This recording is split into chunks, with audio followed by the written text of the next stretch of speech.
Hello दोस्तों, मैं doctor विशाल Pathania ENT specialist Gurgaon में प्रैक्टिस कर रहा हूं और आज आपको बच्चों में बोलने की दिक्कत और सुनने की दिक्कत के बारे में जानकारी देना चाहता हूं।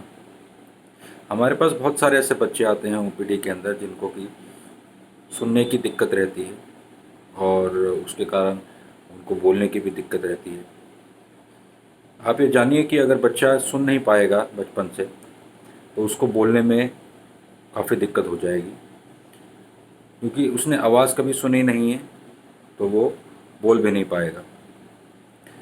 इसके लिए अगर आपको शक है या आपको अंदेशा है कि बच्चे को सुनाई देने में या बोलने में कोई भी दिक्कत है तो उसकी सुनने की जांच शीघ्र कराएं, क्योंकि जितना जल्दी वो सुनना शुरू करेगा उतना ही जल्दी वो बोलना शुरू करेगा। बच्चा अपनी माँ के पेट में 7 महीने की उम्र से सुनना शुरू कर देता है। आजकल सब बड़े अस्पतालों में जब बच्चा पैदा होता है तो उसकी सुनने की जांच होती है।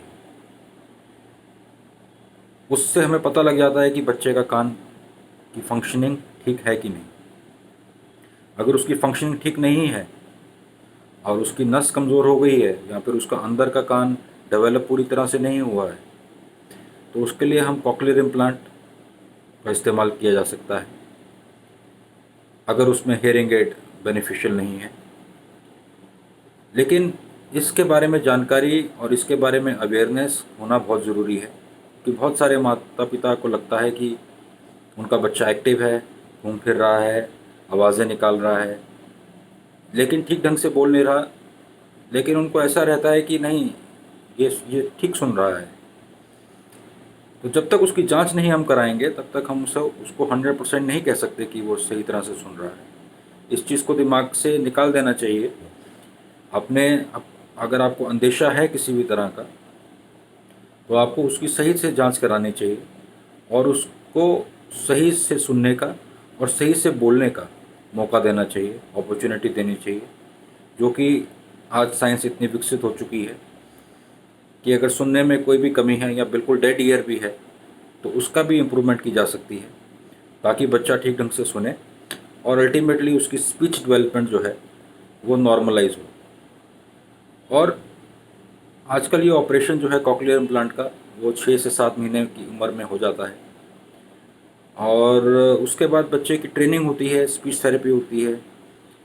इतनी यंग एज में अगर हम ऑपरेशन करते हैं तो यूजुअली उसको स्पीच थेरेपी की ज़रूरत कम पड़ती है। जैसे जैसे बच्चे की उम्र बढ़ती जाती है, मान लो वो 3 या 4 साल का हो गया है और तब तक भी आपने किसी तरह की उसकी जांच नहीं कराई है और एकदम से पता लगा है कि उसको सुनने की दिक्कत है, तो घबराइए मत, फिर भी उसका ऑपरेशन हो सकता है। जितना हम इसमें डिले करते जाएंगे उतनी हमें बाद में उसकी स्पीच थेरेपी उतनी ही लंबी चलेगी। और एक उम्र आती है जैसे 7-8 साल के बाद यूजुअली कॉक्लियर इम्प्लांट के रिज़ल्ट्स जो हैं वो बहुत अच्छे नहीं रहते हैं। तो हमें इसका टारगेट बनाना चाहिए कि अगर कोई हमारी जानकारी में ऐसा बच्चा है जो कि बोल नहीं रहा, उसकी जो स्पीच डेवलपमेंट काफ़ी डिलेड है, तो उसके बारे में उनके पेरेंट्स को जानकारी देनी चाहिए और उसकी सही से जांच करा के उसको उसका सही से इलाज करना चाहिए, ताकि वो अपनी ज़िंदगी में, अपने करियर में, अपनी लाइफ में कुछ ऐसा मिस ना कर दे। इसके बारे में अगर आपको और जानकारी चाहिए तो आप मेरे क्लिनिक में विज़िट कर सकते हैं या उस बच्चे को ला सकते हैं, ताकि हम उसकी सही से जांच कर लें। और अगर उसको हेयरिंग एड से बेनिफिट होता है तो उसको हेयरिंग एड लगाएंगे, अगर उसको हेयरिंग एड से बेनिफिट नहीं होता है तो उसको कॉक्लियर इम्प्लांट शीघ्र से शीघ्र लगाना चाहिए। इसके लिए बहुत सारी सब्सिडीज़ भी अवेलेबल हैं। जो अगर गरीब हैं या पावर्टी लाइन से नीचे हैं तो उसके लिए पीएमओ फंड है या कॉरपोरेट सेक्टर फंड है, वो भी इसमें हेल्प करते हैं। तो ऐसा कुछ अगर आपको है, कोई जानकारी है ऐसे बच्चे के बारे में और उसकी आप हेल्प करना चाहते हैं तो कृपया आप मुझसे यह परामर्श ले सकते हैं और उसकी हम सही तरह से ट्रीटमेंट कर सकते हैं। धन्यवाद।